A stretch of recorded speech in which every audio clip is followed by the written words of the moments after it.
Hello and welcome to Politics with GA. Dr. Kayode Fayemi has been sworn in as the Executive Governor of Ekiti State. Dr. Fayemi, who won the July 14th governorship elections held in the state on the platform of the All Progressive Congress, was sworn in on Tuesday in Ado-Ekiti. He defeated the then Deputy Governor of the state and candidate of the People's Democratic Party, Professor Kolapo Olushola, and other candidates to emerge the winner of the election. The 53-year-old governor is a native of Ishan Ekiti in Oye local government area of Ekiti State. He was defeated by Mr. Kayode Fayemi in 2014, and this will be his second term as a governor of the state. Dr. Kayode Fayemi, during his inauguration speech, promised to make public within his first 100 days in office the state of finance of Ekiti State. He also promised that there will be no media trial and witch hunting, as he is not on a revenge mission. He also identified 4 key pillars that his administration will focus on, and they are agricultural and rural development, social development, infrastructure and industrial development, and lastly, entrenching the economy. Mr. Kayode Fayemi, the immediate past governor of Ekiti State, was reported to have spent his first day out of office on Tuesday, October 16th, in the detention cell of the Economics and Financial Crimes Commission in Abuja. Mr. Fayemi was taken into the agency's custody after his dramatic arrival at the commission's office on Tuesday. Mr. Fayemi, who wore a blue shirt with the inscription EFCC, I am here, and a blue pair of trousers with a blue face cap to match, arrived at the Tunde Idiagbo House in Wuse Zone 2, which is the former headquarters of the EFCC, around 1 p.m. The former governor, who clutched a backpack and a small duffel bag, was accompanied by Rivers State Governor Nyesom Wike, a former Minister of Aviation, Chief Fani Kayode, and his lawyer, Chief Mike Ozekome, and several of his aides and supporters. Addressing reporters before making his way into the EFCC building, Mr. Fayemi said, I am here in line with my promise that I'll be here on the 16th of October. I am here in line with my promise that I will be here on the 16th of October. And like I said to EFCC, they should await my arrival. This morning they've been to my house, they've condoned up my street, which I feel personally is unnecessary, is unwarranted. When the man says he's coming, Nigerians should be given the benefit of the doubt. I have led Ekiti, and the best I could give, I have given. Therefore, every question, whatever they need to ask today, I would be able to respond appropriately. It is expected that Mr. Fayemi will be questioned on his receipt of 1.3 billion naira from the office of the former National Security Advisor and $5.3 million. The anti-graft agency insisted that the money, which amounted to 4.6 billion naira, was part of the funds allegedly stolen from the defense vote. According to reports, Mr. Kayode Fayemi denied all the allegations against him and requested the agency to take him to court. A source in the EFCC's office said the former governor made a statement where he denied all the allegations and asked the commission to take him to court. So far, he has not responded to how he came about the 1.3 billion naira and $5.377 million from the office of the National Security Advisor. He has more issues to clarify, and we're going to detain him, said the source in the EFCC. 2 legal practitioners, Ikenga Umo Ugochinyere, the national chairman of the Action People's Party, and Kenneth Udeze, the national chairman of the Action Alliance, have both filed an appeal challenging the judgment of Justice Ijeoma Ojukwu of the Federal High Court sitting in Abuja, which upheld the constitutionality of the Executive Order 6 of President Muhammadu Buhari.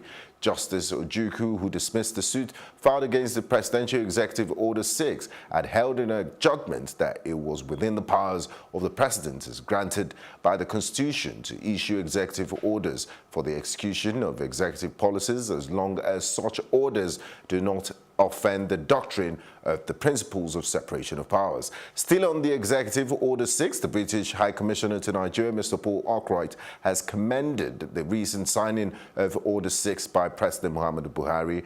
Mr. Arkwright said that the orders signed by the President will help Nigeria root out corruption across the country. The Independent National Electoral Commission has insisted that the All Progressive Congress APC remains barred from fielding candidates for elective positions in Zamfara State in 2019 general elections. INEC Chairman Professor Mahmood Yakub disclosed this in Abuja while speaking on the sidelines of the ongoing 3-day validation workshop on the study on the cost of elections in the ECOWAS region. The INEC boss revealed the commission has not changed its position on its earlier decision. He said, on Zamfara, nothing has changed. We have said it, and we have earlier issued a statement on the position of things, and that still remains our position. INEC had earlier written the All Progressive Congress notifying it won't be able to present candidates in Zamfara State for the 2019 general elections, following the party's inability to conduct primaries in the state before the October 7th deadline set by the commission. However, in its reaction to the declaration by INEC, the APC insisted that contrary to INEC reports, it's settled for consensus candidates in Zamfara and will represent its people for the elections in 2019. We have Mr. Charles Adeyemi, the managing partner at Chancery Strand and Leon Associates, to discuss this and other issues.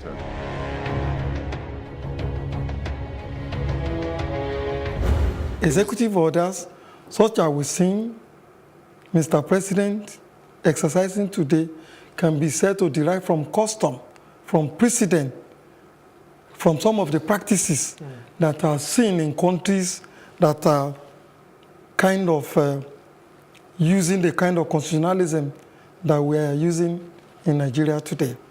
So it is not expressly provided for by the Constitution of the Federal Republic of Nigeria, but in a way I want to say it derived from custom, it derived from precedent, it derived from practices that we have seen in some other parts of the world.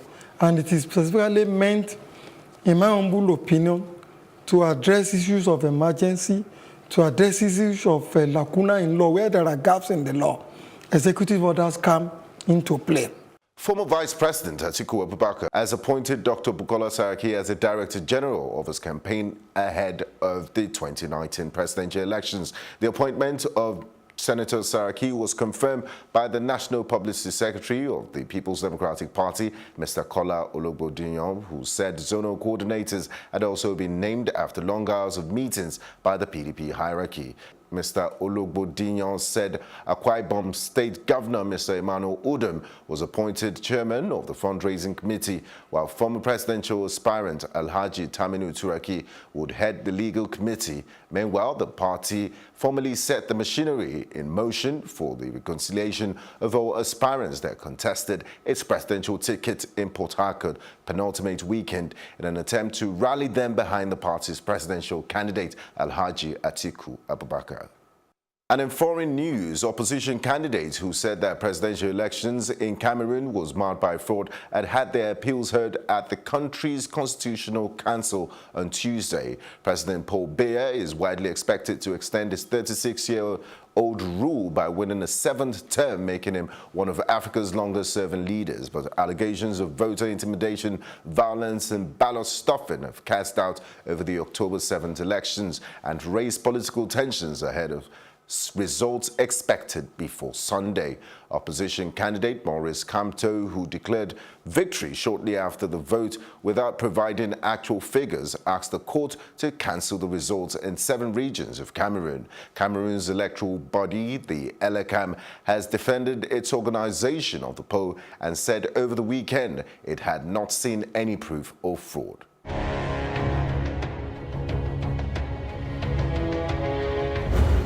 Thanks and welcome back to Politics with GA. I have with me in the studio Mr. Charles Adeyemi, is the managing partner at Chancery Strand and Leon. We're here to discuss the Executive Order number 6 issued by Mr. President last week that would call for the ban on 50 persons on the watch list accused of corruption and other issues. Thanks for joining us on Politics with GA. Thank you for having me. Now, what do you make of, there's been a lot of debate following the legality of the Executive Order 6. The ban followed a directive by President Muhammad Buhari for the full implementation of agencies directed the Nigerian Immigration Services to look at the list of 50 persons pending the determination of their corruption cases. There's been several reactions. Senior advocate of Nigeria, Chief Femi Falana, and other groups civil society groups have described it as undemocratic. The British ambassador to the British High Commissioner to Nigeria, Mr. Paul Ockright, said that this order will help Nigeria root out corruption. What do you make of this? Thank you for having me once again. What I do make of it is, first of all, there's nothing bad with the president issuing an executive order. It's not expressly a law; it's a directive. You know, the Constitution gives him the right to do yeah, yeah, in a way, indirectly, yeah, it does. But then again, what you would say is, why does an executive order have to infringe of? Why does it have to infringe on acts that are already, you know, perfectly working in Nigeria, like the EFCC Act, like the ICPC Act? Right. You know, why does it have to infringe on that? If the president is rooting out corruption, then that's what those agencies are there for. That's what the law courts are there for. It makes more sense for the law court to put a travel ban on somebody by saying submit your passport. Exactly, and they already do it. Yeah, so. that happens perfectly well. So why does the president have to go ahead and then say 50 people are banned from traveling? Also, I heard different things about this number. I heard from some people that it's about 60 people. I've heard 155 people, you know. So I've heard many different things. So I'm not... But as we do understand how Nigeria works, maybe there are people that are going to be on the list and it's not, the list isn't cast in stone. But like you said, you mentioned the most important thing, that we already have laws and excellent laws that take care of these things. The courts do ask people who they consider flight risk, yeah, to submit their passports. Perhaps it's political, but I wouldn't want to put words in your mouth. Now let's move to other issues. We've seen a wanton disregard for court orders in Nigeria. Case in point, the courts have told the Nigerian government several times to release people being held illegally. Case in point, the former National Security Advisor, Mr. Colonel Dasuki, and of course, Sheikh El-Zakzaky. The president did mention a while ago, saying that the rule of law can be suspended for the sake of national security. Are there ever legitimate grounds to suspend the rule of law? Do you agree with his reasoning on this? With the little I know about law, no, there are no grounds where the rule of law should be put on hold or put on ice. The rule of law is not something you disregard whenever you want to do something that you want to do. I think it's totally wrong. It's been a culture though, and it all started from President Obasanjo, I believe, you know, where he totally ignored the Supreme Court's judgment in the case of AG Lagos and AG Federation. You know, he totally disregarded the ruling of the Supreme Court, and we've seen successive presidents do it. I think it's totally wrong. I think it infringes on the doctrine of separation of powers. I think for government to be successful, every arm of government should be independent, you know, and be able to do its job properly, you know. The president is bound by every court order issued to him, and he should simply obey it.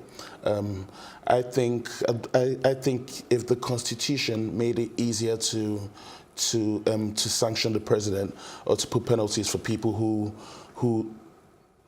disregard the rule of law, you know, if it was easier, then we would see things happen, but I think it's totally wrong. Also, if you're saying it affects national security as well, then you should go ahead and explain how it affects national security. You know, I don't see how releasing Colonel Dasuki affects national security. You know, is he going to start a war? Yeah, yes. He's an individual. Is he going to start a war? Is he going to kill 300,000 people? Or I really do not understand. So it beats me. At times, it just feels like the government just has to say something because it knows it's in the wrong position. I don't agree with it. I think it's very bad for our democracy. I think it's terrible, really. Fantastic. And One of the key focus areas of the APC-led administration is the fight against corruption. It was very key in their manifesto. Mr. President once said that the judiciary, and you're a member of the Nigerian Bar Association, so by extension, it applies to you that you guys, the judiciary, is the main headache in the fight against corruption. How can corruption be effectively tackled with the help of the judiciary? And do you agree that the judiciary is the main headache against the fight, in the fight against corruption? You do recall a few months ago there was a raid on judges' residence, and a lot of them were accused of being corrupt. Wow, that's about 3 questions in one. But let me easily dissect this. Okay, do I agree with raiding judges? Not necessarily. I agree that anybody who is corrupt should be brought to book. First of all, when you're a judge, I think that's a very delicate job, and you're also playing the position of God on earth, really. So you should be held to higher standards. Yeah, you should be, but also. The government has to make sure that they value these judges. You know, they shouldn't let these judges get tempted. I would say that as well. Because in what sense? In the sense that they should be paid well. They shouldn't have so much of a workload. You know, they should be paid reasonably well. I have cases in courts where I'm representing a few clients, and I've seen cases stay in court for a year without nothing happening, without any fault of my own. That's, from the court itself. And then we definitely don't agree that any judge should be corrupt, but first of all, they should be paid well. Secondly, we simply don't have enough judges in Nigeria, for the amount of people, for the population, with the amount of caseload that we have in Nigeria. We do not have enough. We've not had enough for about 20 years now. For a judge to go home at night with 20 case files, which he's supposed to hear tomorrow, and, he has to read every single case file before he goes to bed. That's really a lot of work. So I wouldn't excuse it, but I can understand why temptation would come in. Do I think the judiciary is frustrating the fight against corruption? I think totally not. The judiciary works according to laws. Laws which are promulgated mainly by the houses of assembly, Legislature. by the legislature, and sealed by the executive. So what do these laws allow? We operate under laws. Yes, the judiciary can only operate within the ambit of the law. Yeah, exactly. So if the law says, somebody can apply for bail, then somebody would apply for bail. If the law says somebody can apply for bail again, then the person would apply for bail. If the law, different instances. So if the law says something, that's what the judiciary will follow. So you can't go ahead and say, oh, the judiciary is frustrating your fight against corruption. Also, what I've noticed with this administration is that, they bring cases against suspects in piecemeal. Basically, they know they have 66 charges, but they would bring one charge after another. So the person gets charged with one charge first, the person goes to court, the accused person gets bail, and then right outside the courtroom, they arrest him again, and then bring him. I mean, that is going to frustrate anybody, including the accused, the lawyers, everyone. So I mean, you've given a very reasonable defense of the Nigerian judiciary, and rightly so. You can't lay all the blame of corruption and fighting corruption as the judiciary frustrating you, like you've rightly laid it out. We'll go on a quick break, and when we come back, we'll continue our discussion here on Politics with GA. Do stay with us.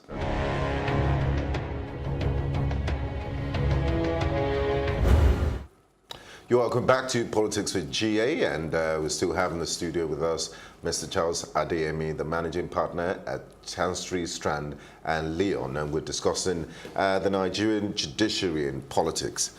Now, moving on, justice delayed, they say, is justice denied. The Chief Judge of Lagos State, Justice Opeyemi Oke, yesterday vowed that lawyers who are in the habit of delaying trials will no longer have their days in the state judiciary. As promised, that lawyers who engage in frivolous activities may lose their practicing license. I'm sitting here with you, you're a lawyer, you practice in Lagos State. What are some of the tricks that lawyers do, or in what ways do lawyers delay cases? I don't really play along to that, so I wouldn't be able to give you the tricks or the tactics, you know. Okay. But from what I've heard at times, you know, I've heard of cases where lawyers will bring in unnecessary motions. You know, there was a case I saw some time ago, and this lawyer brought in 40 different motions. You know, for you to, as a judge, to hear 40 different motions, you know, that's going to take some time. Wait, but sorry to interrupt. Would you consider, just before we went on the break, you were talking about how the federal government also frustrates its own efforts against corruption by bringing in one charge at a time. Yeah, after the other, yeah. Is it also part of what delays the dispensation of justice? Oh yeah, process? definitely, yeah, that will delay justice. Another thing you have to look at is I have a lot of respect for Justice Oke. I think she's a very brilliant judge, you know, and we're actually quite lucky in Lagos to have her as CJ. But what I'd also say is I'd also like to see judges that delay cases. I'd like to see something happen to judges that also delay cases. Because as I was saying to you earlier on, I have a case which I filed in February 2018, and it has come up 3 times now, and on each day the court has been adjourned, you know, through no fault of any lawyer. So that's time wasting in my book. True. You know. So I'd like to see what will happen to the judges as well. I think it's totally unfair to waste the court's time. I don't think it should happen. Some lawyers do it, they do it in favor of their clients, which I think is wrong. But also, I think if you're going to change, if you're going to stop a lot of time in court from being wasted, I think the rules should help as well. You know, maybe an update of the rules of court. The last rules of court in Lagos State were in 2012. So I think an update on that would be convenient as well. You know, maybe that would help as well. Anything to move justice faster is good. Also, people should also look to alternative dispute resolution rather than carrying every matter to court. You know, and also I would always say we need more judges, more courts. You know, because there are a lot of cases. You know. So. Now, we keep hammering on corruption, and I'm sure you've been following the debate since the emergence of the presidential candidates after the primaries. And one major topic that keeps coming up is corruption, corruption, corruption. Corruption is the elephant in the room when it comes to, life in Nigeria in general. It's like how people always blame the devil for everything, and of course, the corruption comes up every time. Now, there's been suggestion in some quarters that should special courts be set up to expedite corruption charges. If you look at the cases of the 2 former governors that were sentenced to 14 years this year, one of the first convictions of VIPs that we'll see in recent times. It was in court for quite a lot of time. So do you think the Nigerian judiciary, in the way it's set up, can expedite, if they do apply some processes, would expedite the speedy delivery of cases, or do we need special courts? I don't think we need special courts. I think I would give an example of the Failed Bank Tribunal. You know, when you had the Failed Bank Tribunal, you saw the Failed Bank Tribunal basically act as a force on its own. And in my opinion, I think a lot of things were done wrongly in that tribunal. You know, I don't think we need special courts. I think we need more courtrooms. I think we need more judges, and I think we need to make the judicial system a lot more efficient than what it is now. I think, you know, setting up special courts is just going to cost more money, and it might not get the desired result. It might not get the desired result. And also, you spoke about corruption being the elephant in the room, literally. What I'll say about corruption is every single government, every single political aspirant talks about corruption and how he's going to stop corruption and how life is going to be better when I'm in power. And funny thing is, I never really see it getting better though. Buhari said it before he came in. So far, his fight against President Buhari's fight against corruption has been targeted at times at some individuals. You know. opponents. Not holistic. Yeah, it's not holistic, you know. Everybody should be equal under the law. So if you're going to fight corruption, yeah, fight people in your party too, you know. Bring out people, say, you're being suspected for corruption. So for me, it just bemused me at times. Mr. Charles Adeyemi, it's been an absolute pleasure talking to you on Politics with GA. Thank you very much for watching Politics with GA. See you next time. I'm Benga Aborowa. The political decisions people make will affect many lives. Many people see politics as the government and the laws being made. While that is true, it's way more complicated than that. I don't know what type of procedure is this. Some of you may be aspiring to positions of leadership in the political arena. And I accepted full responsibility. But the question is, why do you want to lead? It has everything to do with you. Every law that is made will impact many. Sometimes the decisions do affect people negatively. Therefore, it's very important to note that every vote that you cast will either break or make people. Politics with GA brings you the latest political news as well as insight and analysis as we discuss the most important issues that matter.